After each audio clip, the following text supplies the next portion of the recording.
Welcome to our episode of Bargain Saturdays, and this week I take a look at Cadia, the world within. And this box art is a complete lie. There's no Wonder Woman-esque character, there's no giant cobra. I have no idea who the other guy is with a shield in one hand, I assume a sword in the other that we can't see. It's not like it's wrapped around the box or anything, it's just cut off. Instead, this movie takes place in a forest that's enchanted. It involves, God and angels, duking it out. So the story takes a lot more parallels from, God and Lucifer from the Bible, than anything else. But basically, we have three characters who are the sons and daughter of a important figure that, was spreading love for the world, and at one point had been on the world of God and these angels, and was, helped out in the war between the forces of good and evil. But her kids don't know anything really about that, and they're just, randomly summoned by a rock at first, then, the girl's diary. Basically, it's a bit weird how the summoning worked. Like, how were they pulled in? And we see one scene where I'm like, why is this kid even following the baseball? Like, he sees it literally start rolling magically along the ground. He starts just walking casually after it. And, why aren't you freaking out and running away? Like, if I saw a random object, just get up and start rolling, 30 feet away from me, I would probably be running the other direction, Because you think there has to be, an earthquake or something going on. Like, I don't want to be there, You're like, no, he follows it to a magical rock, gets summoned to, Cadia, grabs, his brother, I guess, sees him, gets summoned, so he goes out there, picks up the rock, also manages to get himself summoned, and then they both reach over and, grab a different rock or something to eventually get teleported back to Earth. And then decide to bug their sister who's been writing in her diary, about these weird dreams she's been having involving, a stone. And eventually, all the kids eventually end up back in the world again, because they all touch her diary, which also acts as a summoning device. Basically, it's not clear what exactly, is a summoning device for them, because apparently it can be anything, the characters want to use at any given point in time. The rules aren't very well established for how this works, which is really annoying. At any rate, upon arrival, they get slowly separated so they end up with different characters. Some, working for the forces of good, others working for the forces of evil.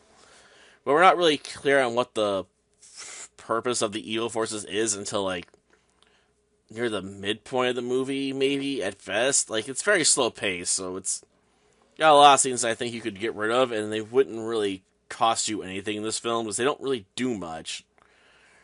We see one of the kids get bullied at school, so we get the line that violence doesn't solve violence, which comes back, at the end of the battle between the forces of good and evil, about how the forces of good shouldn't be fighting the evil forces with power and violence. They should be, fighting them with the power of love.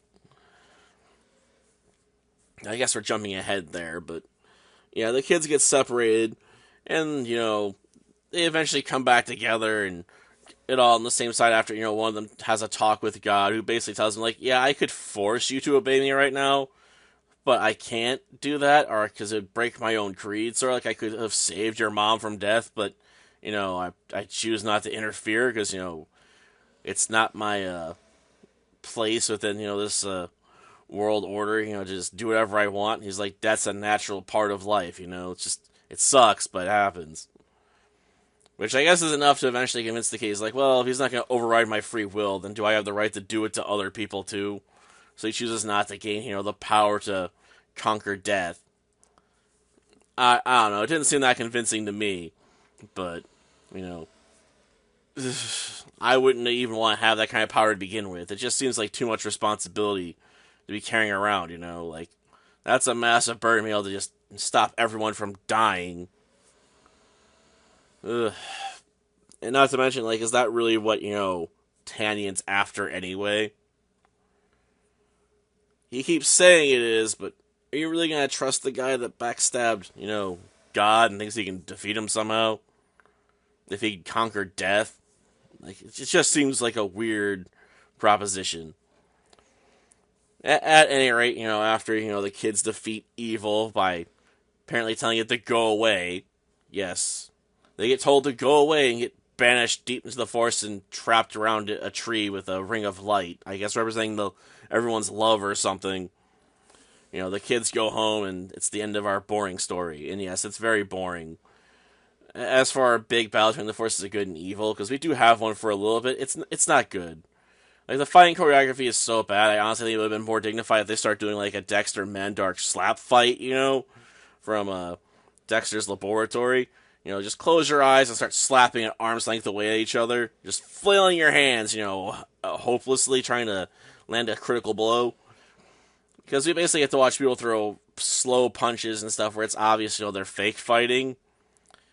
And we also get to see them wielding magic during the fight and almost always have to, like, touch the target and, like, oh, I touched you, you fall asleep, or I'm shooting fire, like, a whole, like, 4 inches away. So basically they have a range of their magical attacks that's equivalent to, like, a sparkler. So, yeah, our special effects are just poor. Honestly, as some people point out, the only reason they even want to watch this film is because, James Phelps is in it, and he played Fred Weasley. It's like, for Fred! But, yeah, this film's not good. It's slow paced. It's obviously low budget, and I just cannot get interested in any of the characters because almost all of them are played by little kids. And the few adults we do get, just don't have that much, going for them in terms of dialogue to make them interesting characters. Like, they have nothing really to work with, like, so no matter what kind of performance they're trying to give, it just fails. So yeah, don't watch this movie. Like, seriously, you're doing yourself a favor if you don't watch it. Because it's not good. It's not even bad in, like, a fun kind of way. Like, it's so awful it becomes, like, hilarious, like Birdemic, or it's just so stupid of an idea that it becomes, like, stupidly awesome or something. Like, it's just the boring, painful kind of bad that you sit through the film and you're like, why am I wasting my time kind of bad. Till next time, then. See ya. Returning violence for violence doesn't solve anything.